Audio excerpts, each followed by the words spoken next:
Hello friends, myself Divyanshi Agarwal future star में आप सभी लोगों का वेलकम है। आज हम लेकर आए हैं क्लास 10th के लिए चैप्टर नंबर 7। चैप्टर नंबर 7 है कंट्रोल एंड कोऑर्डिनेशन। तो सबसे पहले हम बात करते हैं कि कंट्रोल एंड कोऑर्डिनेशन का मतलब क्या होता है। तो फ्रेंड्स, कंट्रोल एंड कोऑर्डिनेशन में क्या होता है, जो हमारा ब्रेन होता है वो काम करता है कंट्रोल करने का और कोऑर्डिनेट करने का। सपोज जैसे हमने कोई गरम चाय का कप पकड़ लिया है ना, हमें पता नहीं था कि उसमें क्या था, हमने अचानक से उसको ऐसे ही टच कर लिया। जब हमने टच करा तो वो हमें गरम गरम लगा ना, तो हमारे ब्रेन को मैसेज गया जिसके बारे में हम यहाँ पढ़ने वाले हैं, वो ही मैसेज भेजने का काम करता है हमारे ब्रेन को। तो हमारे ब्रेन के पास मैसेज करा गया कि यार ये गर्म है, तुम्हें इससे खतरा, तुम जल सकते हो, इसलिए तुम इसे छोड़ दो। या अगर सपोज हमें पता ही नहीं था, हमारे ऊपर एकदम से कुछ गर्म चाय या कुछ ठंडा गिर गया, तो हमें पता पड़ा कि यार ये ठंडी चीज है जो हमारे ऊपर गिरी है, तो हमारे ब्रेन को मैसेज पहुंचता है कि ये चीज बहुत ज्यादा ठंडी है। ठीक है, समझ में आ गई बात। तो अब हमारा ब्रेन है, या सपोज हमारे बहुत सारे इफेक्ट्स होते हैं, इमोशनली होते हैं, बिहेवियर होता है हमारा, और हमारा कभी कभी ऐसा होता है कि कोई इंसान है सामने वाला, वो हमें कुछ कह रहा है लेकिन हमें बहुत ज्यादा उसके ऊपर गुस्सा आ रहा है, लेकिन हम उसे कुछ कह नहीं सकते क्योंकि हम मजबूर हैं। कुछ भी रीजन है, वो कुछ भी हो सकता है भाई, या भाई वो हमसे रिलेशन में बड़े हैं, ये भी हो सकता है, या हमारा उनसे रिलेशन उनसे कुछ बोलने का नहीं है, वो हमसे कंटिन्यूसली बोले जा रहे लेकिन हम कुछ नहीं कह रहे हैं, शांत खड़े हैं। तो हमारा ब्रेन जो है कंट्रोल करता है उस चीज को कि तुम मत बोलो, कोई बात नहीं। लेकिन कहते हैं ना, हर चीज की एक लिमिट खत्म हो जाती है, टाइम होता है हर एक चीज का। तो जब वो लिमिट क्रॉस हो जाती है, जब हमारा ब्रेन कहता है भाई अब तुझे बोलना चाहिए, अब लिमिट क्रॉस हो गई है ना। तो जब तक जो हम चीज कंट्रोल, जो हमारा ब्रेन है उसको कंट्रोल करके रखता है, तो वही चीज होती है कंट्रोल एंड कोऑर्डिनेशन। ठीक है, हमें किसके साथ रिलेशन बनाना चाहिए, हमारा रिलेशन किसके साथ कैसा है ना, तो उन सभी चीजों का हमारा ब्रेन बताता है, तो वो हो गया कोऑर्डिनेशन। समझ में आ गई बात। तो चैप्टर का title control and coordination, I hope आप लोगों को समझ में आ गया होगा। सबसे पहले मेरा मानना यही है क्लास, कि अगर हम कोई भी चैप्टर स्टार्ट कर रहे हैं तो हमें उस चैप्टर के टाइटल का मतलब पता होना चाहिए कि वो टाइटल हमें क्या कहना चाह रहा है। टाइटल एक ऐसी चीज होती है जो हमारे पूरे चैप्टर को समराइज कर देती है, हमारे पूरे चैप्टर को रिवाइज कर देती है। ठीक है, चलो चैप्टर तो समझ में आ गया क्या है।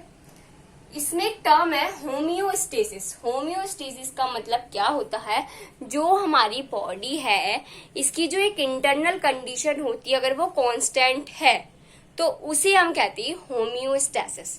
जैसे एग्जांपल के लिए ह्यूमन बीइंग जो होती हैं, उनकी बॉडी का नॉर्मल टेम्परेचर, एक हेल्थी ह्यूमन बॉडी का जो टेम्परेचर है वो 98.6 डिग्री फ़ारेनहाइट होना चाहिए, या हम सेल्सियस में कहें तो 37 डिग्री सेल्सियस होना चाहिए।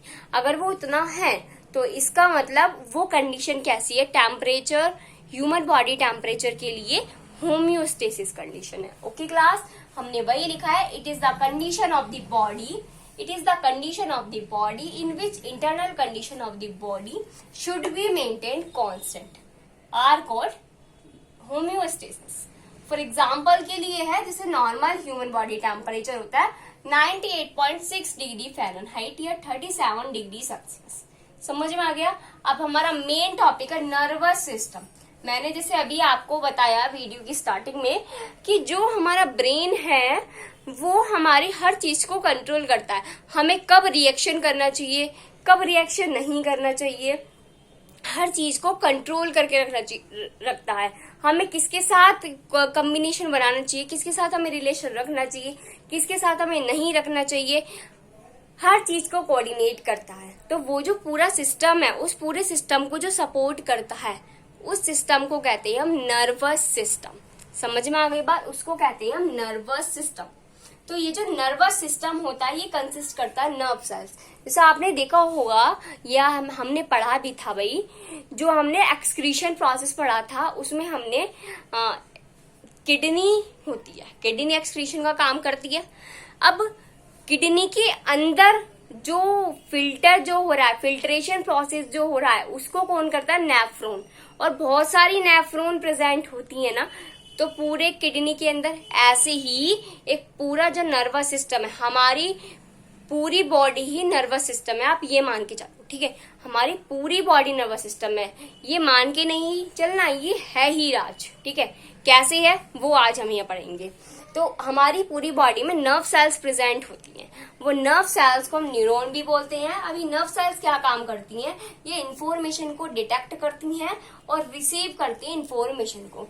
अब पहले जब मैं पढ़ती थी, या जैसे अब मैं आपको पढ़ा रही हूँ, है ना, तो आप लोग मेरी बातों को सुन रहे हो, तो आपका जो ब्रेन है, मतलब आप लोग सुन रहे हो, तो आपके ईयर में जो नर्व सेल प्रेजेंट है, वो नर्व सेल्स मेरी बातों को डिटेक्ट करके आपके ब्रेन तक पहुंच रहा है, जब तो आप समझ पा रहे हो, वरना मैं क्या बोल रही हूँ आपको क्या पता। और अब मेरा क्या है, मैं आपको क्या कर रही हूँ? पढ़ा रही हूँ, क्या है ना। तो मेरा जो ब्रेन है, मेरा ब्रेन मेरी टंग को, मेरी टंग में जो नर्व सेल प्रेजेंट है, उसको मैसेज भेज रहा है कि तुझे भाई ये चीज बोलनी है, ठीक है? समझ में आ गई बात कि तुझे ये चीज बोलनी है। तो पूरा काम जो हो रहा है वो एक नर्वस सिस्टम कर रहा है। अब हमारी बॉडी के जितने सेंस ऑर्गन्स हैं, जो भी ऑर्गन्स भी हैं, ear, eyes, nose, hand, leg, सभी में ही नर्व सेल्स प्रेजेंट होती है, बहुत सारी नर्व सेल्स प्रेजेंट होती है। मान के चलो ये पूरे हैंड में, पूरे लेग में, पूरे हमारे अपर पार्ट में, लोअर पार्ट में, आईज में, ईयर में, टंग में, नोज में, सभी में नर्व सेल्स ही प्रेजेंट होती हैं, ठीक है? और ये नर्व सेल्स क्या करती हैं? मैसेज भेज देती हैं हमारे ब्रेन को। अब जैसे हम एग्जांपल लें ओल्फैक्टरी नर्व सेल, तो जो ओल्फैक्टरी नर्व सेल जो है वो डिटेक्ट करती हैं स्मेल को। जैसे हमें कोई स्मेल है, एक हमें हमारी आंखों पे पट्टी बांधी और कहा भाई बताओ किस चीज की स्मेल है। अब हमने उस हमारी नोज ने के अंदर जो नर्व सेल है, कौन सी nerve cell? Olfactory nerve cell, वो उस स्मेल को डिटेक्ट करेगी और बताएगी हमारे ब्रेन को कि ये रोज की स्मेल है ना, या ये आइसक्रीम की स्मेल है, ठीक है, या ये मैंगो की स्मेल है, ओके। अब एक होता है जैसे गस्ट्रेटरी नर्व सेल, तो गस्ट्रेटरी नर्व सेल क्या करेगी? वो क्या काम करेगी? वो डिटेक्ट करती है हमारे टेस्ट को। जैसे हमसे कहा गया भाई टेस्ट करके बताओ इसके अंदर सारे स्पाइसेस नॉर्मल अमाउंट में है ना, एक इक्वल अमाउंट में है ना, कोई चीज ज्यादा या कम तो नहीं है।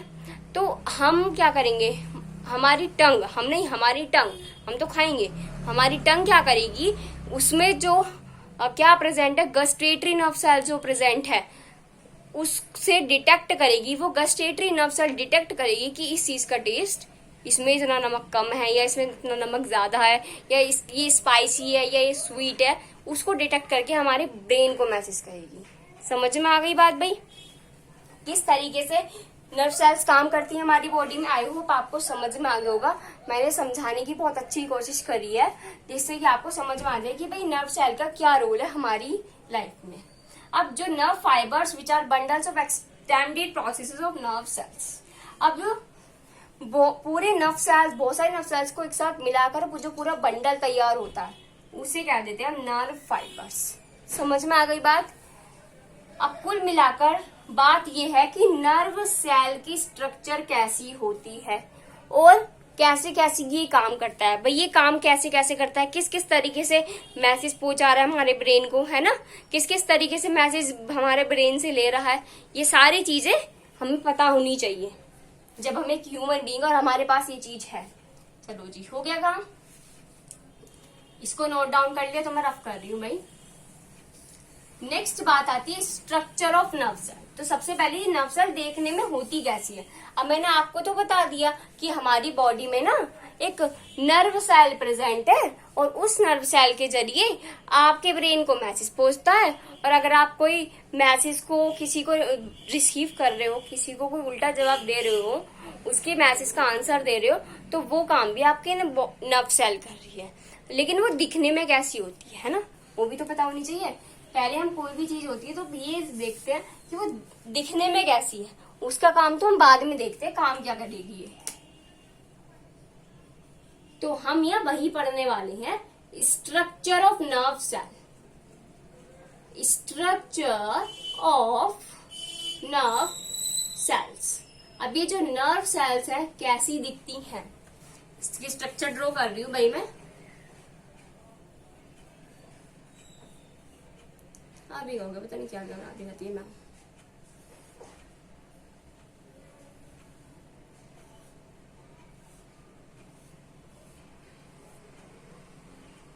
ये हमारी नर्व सेल बननी है भाई, ये मत सोचना कि मैं क्या क्या बना रही हूँ।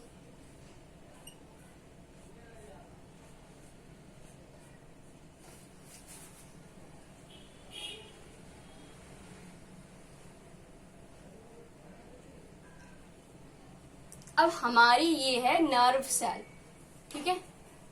अब ये जो नर्व सेल है, ये जो है इसके 3 मेजर पार्ट होते हैं, ठीक है। There are 3 major part, there 3 major parts, मतलब मेन पार्ट्स जो हैं वो इसके 3 हैं। कौन कौन से हैं? सेल बॉडी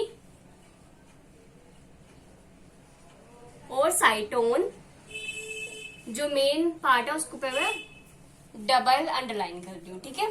सेल बॉडी को हम साइटोन भी बोलते हैं। ये है हमारे डेंड्राइट्स, डेंड्राइट्स, ओके। नेक्स्ट ये है हमारी एक्सोन, ये है हमारे नर्व एंडिंग। समझ में आ गई बात भाई? Nerve ending. आपको नोट्स की टेंशन नहीं करनी है, नोट्स आपको मैं डिस्क्रिप्शन में अवेलेबल करा दूंगी, ठीक है क्लास। फिलहाल आपको यहाँ पे कॉन्सेप्ट पर ध्यान देना है। तो ये स्ट्रक्चर है, इस तरीके की नर्व सेल हमारी दिखती है, ठीक है। अब ये जो है इसे कहते हैं सेल बॉडी, सेल बॉडी को हम साइटोन भी कहते हैं। इसके अंदर ये जो गोल गोल डार्क स्पॉट्स बनाया है, इसको हम बोलते हैं भाई न्यूक्लियस। क्या बोलते हैं? न्यूक्लियस। अब सबसे पहले सेल बॉडी के बारे में जान लेते हैं कि सेल बॉडी क्या होता है। तो ये जो सेल बॉडी है इसकी इरेगुलर स्ट्रक्चर होती है। कैसी स्ट्रक्चर होती है यहाँ पर लिख लेते हैं, इरेगुलर स्ट्रक्चर। वैसे आप लोग आपको वीडियो को कॉन्सेप्ट को ध्यान से सुनते सुनते नोट्स बना सकते हैं, लेकिन फिर भी अगर किसी को प्रॉब्लम आ रही है तो वो डिस्क्रिप्शन पे ले सकते हैं, नोट्स को वहां पे प्रोवाइड है, okay. Irregular structure cell body बोलते हैं, सेल बॉडी को साइटोन बोलते हैं। मेन बात क्या है, ये जो सेल बॉडी है इसकी स्ट्रक्चर इरेगुलर स्ट्रक्चर होती है और ये कंटेन करते हैं साइटोप्लाज्म। ये जो है यहाँ पे फ्लूइड फील्ड लाइक एक स्ट्रक्चर होती है सेल बॉडी के अंदर, जिसे हम बोलते हैं साइटोप्लाज्म। क्या बोलते हैं? साइटोप्लाज्म, ठीक है। और ये हमारा इसके अंदर सेल बॉडी के अंदर ये एक न्यूक्लियस प्रेजेंट होता है। अब ये छोटी छोटी मैंने ये जो बना रखी है सर्कल सर्कल सी स्पोर्ट्स, ये क्या है? इनको बोलते हैं हम निसल ग्रैन्यूल्स। क्या बोलते हैं? Nisal granules, okay. समझ में आ गई बात? ये है निसल ग्रैन्यूल्स। अब आगे बढ़ते हैं, इसको कहते हैं डेंड्राइट्स। सेल बॉडी से ही अटैच्ड होती है। तो डेंड्राइट्स क्या होती हैं? जो सेल बॉडी से ही अटैच्ड होती हैं उसे कहते हैं डेंड्राइट्स। डेंड्राइट्स जो हैं ये शॉर्ट फाइबर्स होते हैं। कैसे होते हैं डेंड्राइट्स? शॉर्ट फाइबर्स, छोटे छोटे फाइबर्स होते हैं डेंड्राइट्स, ठीक है। शॉर्ट फाइबर्स होते हैं जो अटैच्ड होते हैं सेल बॉडी से। ये क्या काम करते हैं डेंड्राइट्स? जो इलेक्ट्रिकल इम्पल्स होते हैं वो ट्रांसमिट करते हैं सेल बॉडी को, ठीक है। जो हमारे इलेक्ट्रिक इम्पल्स होते हैं, आप लोग इलेक्ट्रिक इम्पल्स में भी कंफ्यूज मत होइए, हम नेक्स्ट उसमें डिस्कस करेंगे कि इलेक्ट्रिक इम्पल्स होता क्या है, ठीक है। इलेक्ट्रिक जब आपको समझ में आ जाएगा तो इलेक्ट्रिक इम्पल्स को ट्रांजिट करते हैं डेंड्राइट्स। क्या काम करते हैं? ट्रांजिट दी इलेक्ट्रिकल इम्पल्स। इलेक्ट्रिकल इम्पल्स को ट्रांजिस्ट करते हैं। समझ में आ गई बात। अब नेक्स्ट आगे बढ़ते हैं एक्सोन, जो हमारी लॉन्ग स्ट्रेट एक स्ट्रक्चर होती है ट्यूब लाइक, उसे हम बोलते हैं एक्सोन। ठीक है, ये एक्सोन भी सेल बॉडी से ही अटैच्ड होती है। ठीक है, जो हमारी सेल बॉडी है इससे अराइज होती है एक लॉन्ग स्ट्रक्चर जिसे हम बोलते हैं एक्सोन। ठीक है, नेक्स्ट अब ये जो एक्सोन है इसी से ही हमारी एक शॉर्ट फाइबर्स और अराइज होते हैं। ठीक है, वो निकले हुए होते हैं एक्सोन से, और यहाँ पर एक छोटी छोटी ये इस तरीके से बल्ब लाइक स्ट्रक्चर होती है। ठीक है, अब ये जो बल्ब लाइक स्ट्रक्चर होती है इसके अंदर एक फ्लूइड फिल्ड कैविटी होती है जिसे हम बोलते हैं न्यूरोट्रांसमीटर। ये मैसेज को भेजते हैं एक नर्व सेल से दूसरी नर्व सेल के पास। ठीक है, ये क्या काम करते हैं, मैसेज को एक नर्व सेल से दूसरी नर्व सेल के पास भेजते हैं। जैसे मेरे हैंड में यहाँ पे एक नर्व सेल है, मैंने कुछ छुआ, मुझे लगा ये गर्म है, मुझे पता पड़ गया गर्म है। कैसे पता पड़ा गर्म है, क्योंकि एक नर्व सेल है वो मैसेज भेजेगी दूसरी नर्व सेल को, फिर वो तीसरी को, फिर वो चौथी को, ऐसे करते करते मेरे ब्रेन तक मैसेज पहुंच जाएगा कि ये चीज गर्म है। ठीक है, तो वो हमारे इलेक्ट्रिक इम्पल्स को ट्रांजिट करने का काम करती है एक नर्व सेल से दूसरी नर्व सेल में। वो क्या करती है, ट्रांजिट करती है इलेक्ट्रिकल इम्पल्स को एक नर्व सेल से दूसरी नर्व सेल से, और ये जो स्ट्रक्चर इसे नर्व एंडिंग कहते हैं।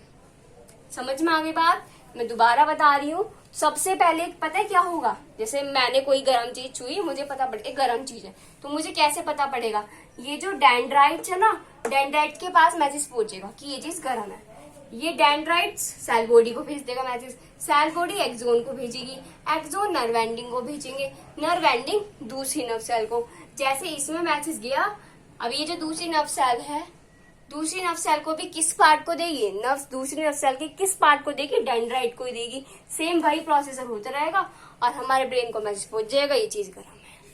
इस चीज से आपको खतरा है ना, बच के रहो।